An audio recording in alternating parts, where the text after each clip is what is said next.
Hello, this is R.J. Deacon reading the Supreme Court of the United States opinion syllabus in Brownback V King. If you'd like to support the podcast, please stay tuned to the end of the podcast. Certiorari to United States Court of Appeals for the Sixth Circuit. Argued November 9th, 2020. Decided February 25th, 2021.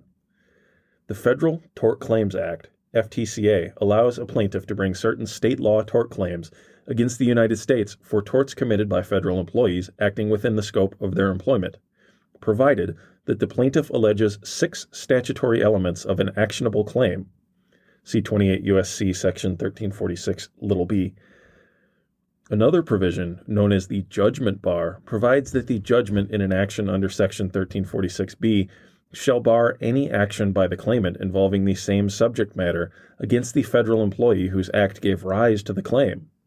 That's Section 2676.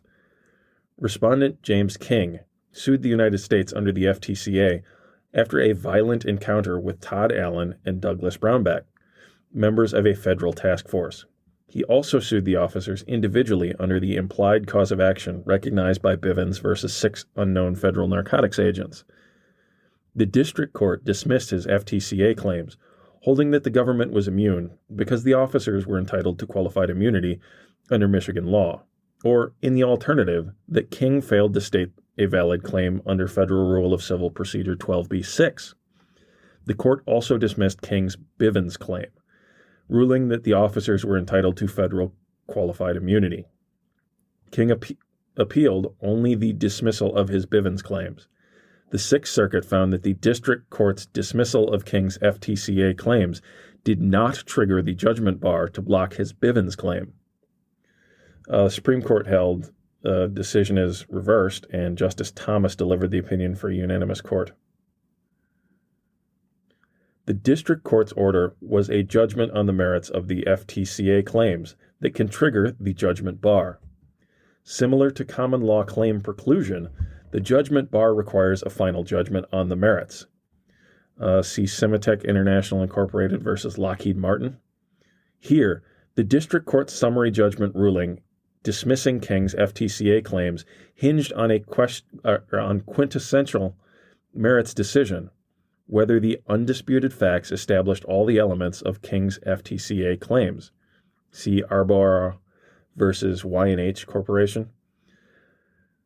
The court's alternative Rule 12b-6 holding also passed on the substance of King's FTCA claims, as a 12b-6 ruling concerns the merits.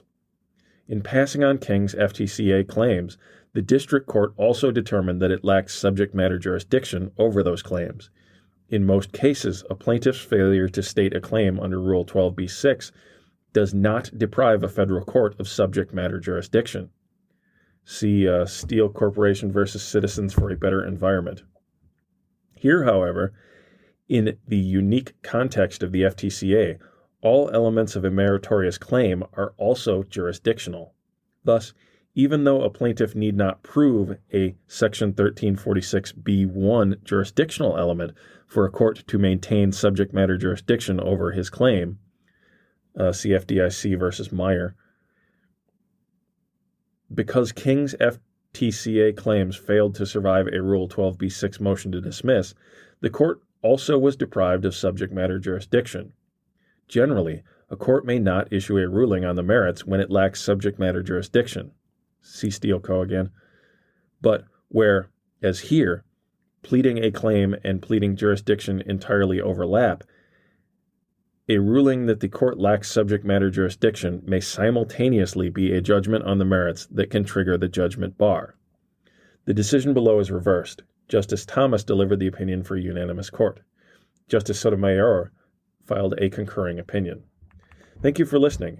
If you'd like to support the podcast or support me as I work my way through law school, please find the podcast on Patreon or follow the PayPal link in the show notes.